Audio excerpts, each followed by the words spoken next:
Kahirah Mesir, bumi bersemadinya sebahagian keturunan Nabi akhir zaman.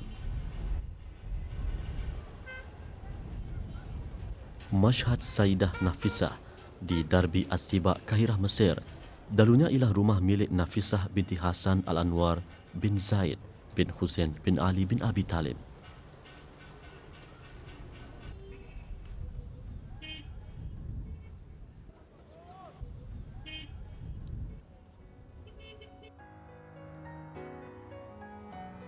Kerajaan Islam ketika itu dikuasai oleh Abu Ja'far Al-Mansur, khalifah kedua dinasti Abbasiyah. Nafisah hidup sezaman dengan Imam Abu Abdullah Muhammad bin Idris Asy-Syafi'i, pengasas mazhab Syafi'i. Inilah makam Nafisah yang dibangunkan oleh pemerintah Mesir, As-Sirri bin Hikam. Ia diperbaharui kemudiannya oleh Al-Muntasir Billah, Khalifah Kerajaan Fatimiyah. Nafisah lahir pada 11 Rabiul Awal tahun 145 Hijrah di Makkah Al-Mukarramah. Sewaktu berusia 15 tahun pada tahun 161 Hijrah, beliau dikahwinkan dengan Ishaq Al-Mu'tamin bin Ja'far bin Muhammad Al-Baqir yang juga daripada keturunan Rasulullah sallallahu alaihi wasallam. وتوفيت رضي الله سنة 208 من الهجرة، أي بعد وفاة الإمام الشافعي ب4 سنوات. توفيت وأراد زوجها أن يحملها ليدفنها بمدينة رسول الله صلى الله عليه وسلم، ورجاه أهل مصر أن تدفن في بلدهم تبركا بها، وأصر الرجل على موقفه، إلا أن رسول الله صلى الله عليه وسلم أتاه في المنام وقال له: يا إسحاق ادفنها في مصر فهي بركة لهم. وظلت رضي الله عنها في مكانها هذا الذي دفنت فيه إلى يومنا هذا. Imam Syafi'i sering menziarahi Nafisah dan saling membacakan hadis-hadis Rasulullah sallallahu alaihi wasallam. Nafisah turut menyembahyakkan jenazah Imam Syafi'i yang meninggal dunia pada tahun 204 Hijrah. Beliau menyifatkan Imam Syafi'i sebagai seorang yang sangat cermat dalam masalah wuduk.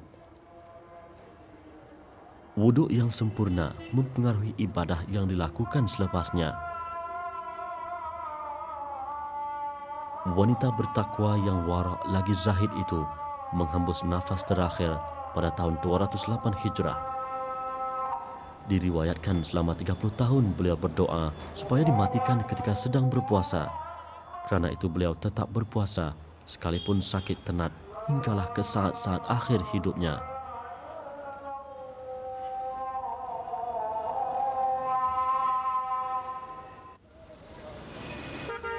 Hayu Sayyidah terletak di tengah kesibukan Kahirah.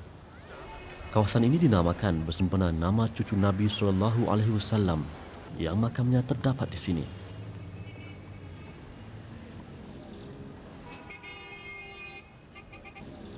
Inilah Masjid Sayyidah Zainab yang diasaskan pada zaman Umawi. Ia berasal daripada rumah Gubernur Mesir Muslimah bin Mukhlid.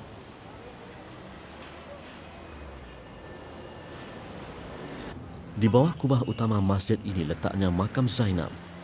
Zainab ialah anak Ali bin Abi Talib dan Fatimah Az-Zahra. Beliau lahir sekitar tahun ke-5 atau ke-6 Hijrah, 2 tahun selepas kelahiran abangnya Husain.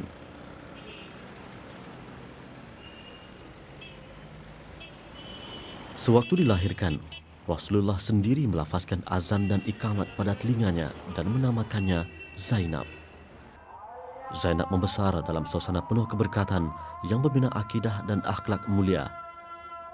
Beliau dididik menjadi seorang yang mencintai Allah dan Rasulnya lebih daripada segalanya. Ibunya Fatimah Az-Zahra meninggal dunia ketika beliau masih kanak-kanak, 6 bulan sesudah Nabi SAW wafat. Tinggallah Zainab bersama 2 orang abangnya, Hasan dan Husain, di bawah peliharaan bapa mereka, Ali bin Abi Talib. Makamnya sentiasa dikunjungi oleh mereka yang memuliakan Ahlul Bait. Menziarahi makamnya umpama membuka kembali lipatan sejarah umat Islam. Ia juga mengingatkan tentang ketabahan seorang cucu Rasulullah SAW.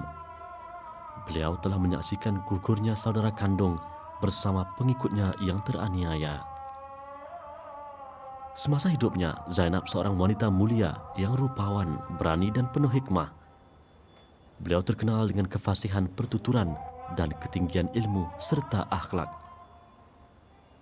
Ada perselisihan pendapat dalam menentukan makam Zainab yang sebenar. Kerana itulah ada sebuah lagi makam yang juga dikatakan makam Sayyidah Zainab di Syria.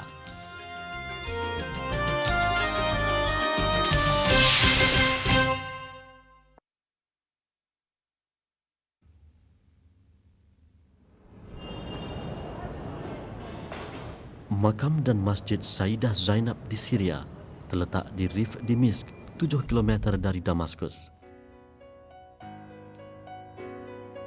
Walaupun berlainan lokasi, kedua-duanya berkongsi kisah yang sama. Perbezaan pendapat tidak seharusnya dijadikan alasan untuk saling bercakaran. Apa yang perlu ialah saling menghormati dan mencari titik perpaduan.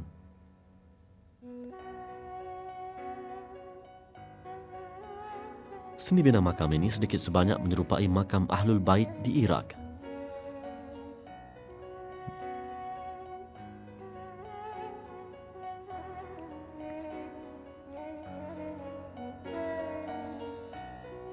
Menaranya menjulang setinggi 50 meter.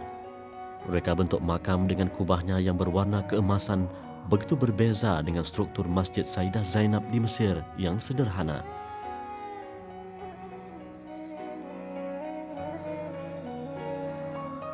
Di bawah kubah diperbuat daripada emas ini, letaknya makam Zainab.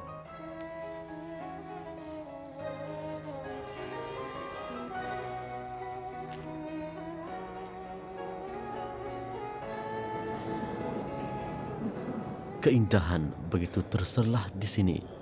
Gemerlapnya kristal dan kilauan emas dan perak melimpahi suasana di makam Zainab.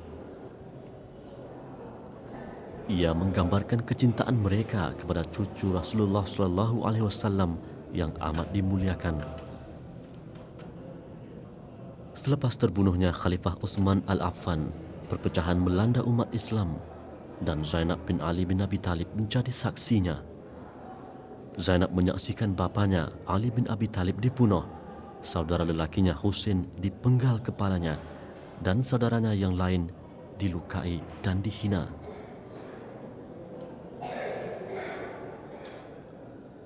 Beliau menyaksikan akibat yang amat buruk berlaku setelah umat Islam mengabaikan hukum Allah dan melupakan pesan Rasulullah SAW. Kesemua ini menjadi pengajaran untuk umat Islam sepanjang zaman.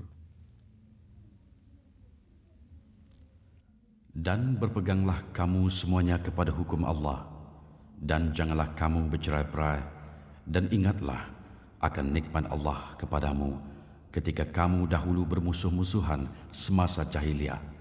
Maka Allah mempersatukan hatimu, lalu dengan nikmat Allah jadilah kamu orang-orang yang bersaudara. Dan kamu telah berada di tepi jurang neraka, lalu Allah menyelamatkan kamu daripadanya.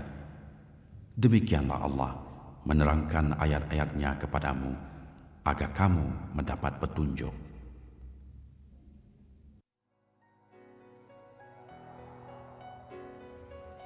Dalam tragedi Karbala, kaum wanita tidak dibunuh. Sebaliknya mereka dibawa menghadap Gubernur Kufah, Ubaidullah bin Ziyad. Di antara mereka ialah Zainab. Zainab dengan berani mengutuk tindakan Ubaidullah yang kejam ke atas Ahlul Bait. Ubaidullah kemudiannya menghantar Zainab bersama keluarganya ke Damsyik bagi menghadap Khalifah Yazid bin Muawiyah. Zainab berdebat dengan Yazid dan mengingatkan khalifah itu tentang dosa menzalimi Ahlul Bait. Zainab meninggal dunia antara tahun 62 hingga 65 Hijrah. Zainab binti Ali bin Abi Talib, cucu Rasulullah SAW yang tabah.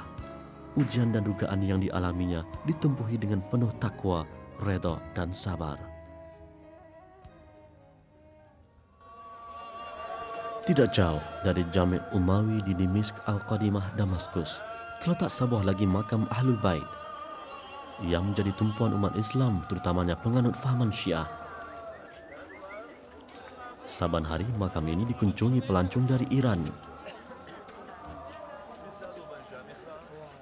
Kecintaan yang mendalam kepada Ahlul Bait dilahirkan dengan membina makam-makam yang indah.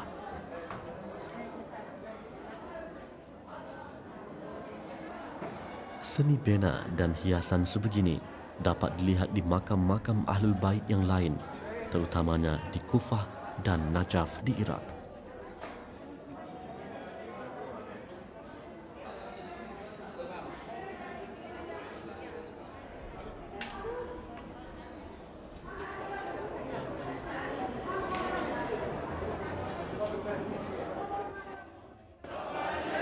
Sinar lampu kristal seperti memukau pengunjung di makam Sayyidah Ruqayyah binti Husain bin Ali bin Abi Talib.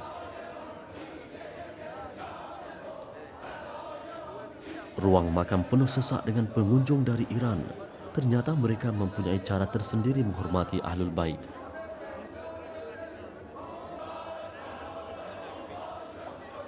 Dikatakan Ruqayyah masih kecil semasa berlakunya tragedi Karbala. Setelah bapanya terbunuh, beliau dibawa ke Madinah bersama ibu saudaranya Zainab bin Ali bin Abi Talib.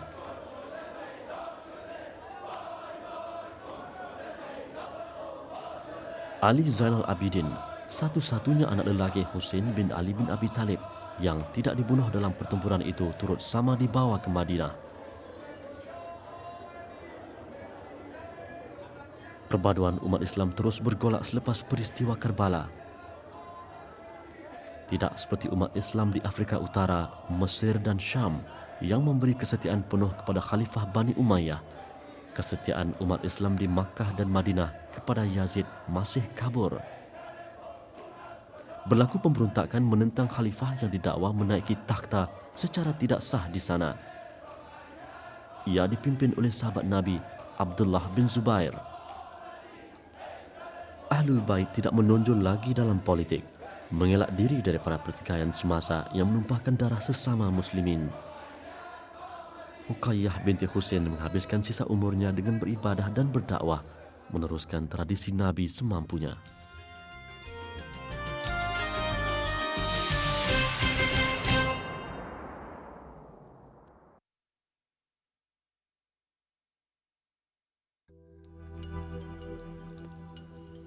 Kompleks ini memuatkan masjid, madrasah dan 11 makam orang kenamaan, termasuk makam sahabat Nabi SAW.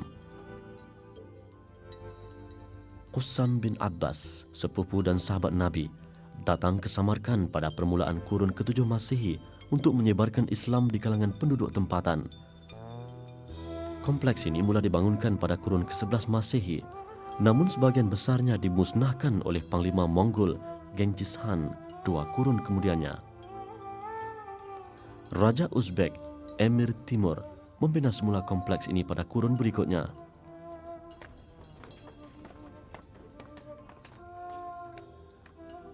Keunikan seni bina tempatan diperindahkan dengan mozaik berwarna biru dan ukiran halus bermotifkan tumbuh-tumbuhan. Pembinaannya disempurnakan oleh pakar seni bina tempatan Usto Siddiq pada penghujung kurun ke-19. Lorong ini membawa ke makam Qussam bin Abbas. Sebenarnya ia adalah kawasan larangan.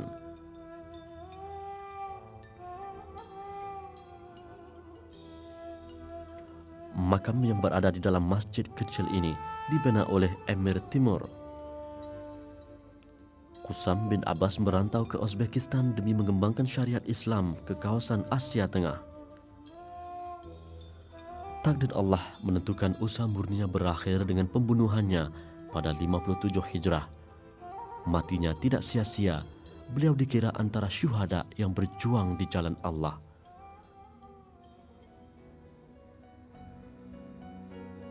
Walaupun penduduk Uzbek menerima Islam secara rasmi pada permulaan kurun ke-8 Masehi, usaha-usaha dakwah telah dimulakan lebih awal dari itu.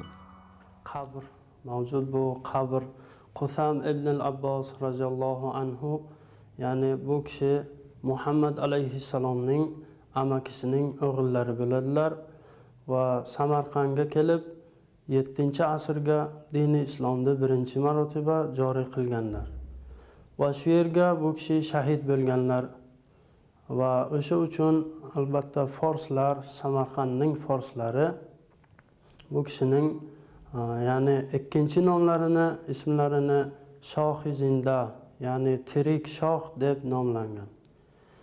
Bu yerga bu tosh qabrda 14-asrga Amir Temur tomonidan o'rnatilgan va to haligacha bu tosh qabr shu yerga turibdi va odamlar bu tosh qabrda, ya'ni qabrda to haligacha ziyorat etmoqda.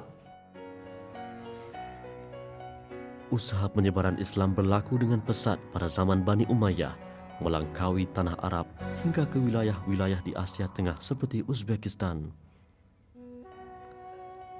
Para sahabat Nabi dan Tabi'in bertebaran di segenap pelosok wilayah Islam demi menyampaikan seruan tauhid dan menghapuskan kemusyrikan. Penduduk tempatan menggelarnya Syahi Zinda yang bermaksud raja yang hidup selama-lamanya sebagai penghormatan buat Qusam.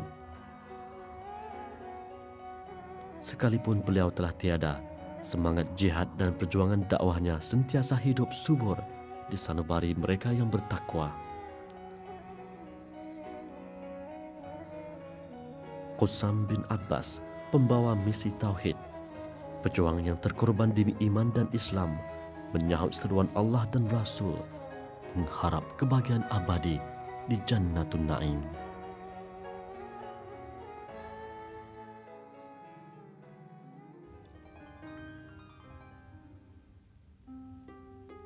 Sejarah tidak pernah menipu.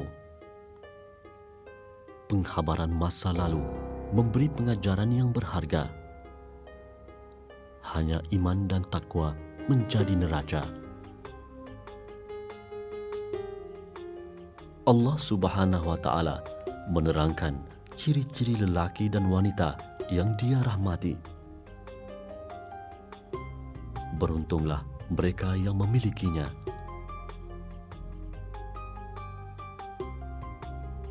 Allah berfirman dalam suratul Ahzab ayat 35, mafhumnya. Sesungguhnya lelaki dan perempuan muslim, lelaki dan perempuan yang mukmin, lelaki dan perempuan yang tetap dalam ketaatannya, lelaki dan perempuan yang benar, lelaki dan perempuan yang sabar, lelaki dan perempuan yang khusyuk, lelaki dan perempuan yang bersedekah, lelaki dan perempuan yang berpuasa, lelaki dan perempuan yang memelihara kehormatannya, lelaki dan perempuan yang banyak menyebut nama Allah. Allah telah menyediakan untuk mereka keampunan dan pahala yang besar.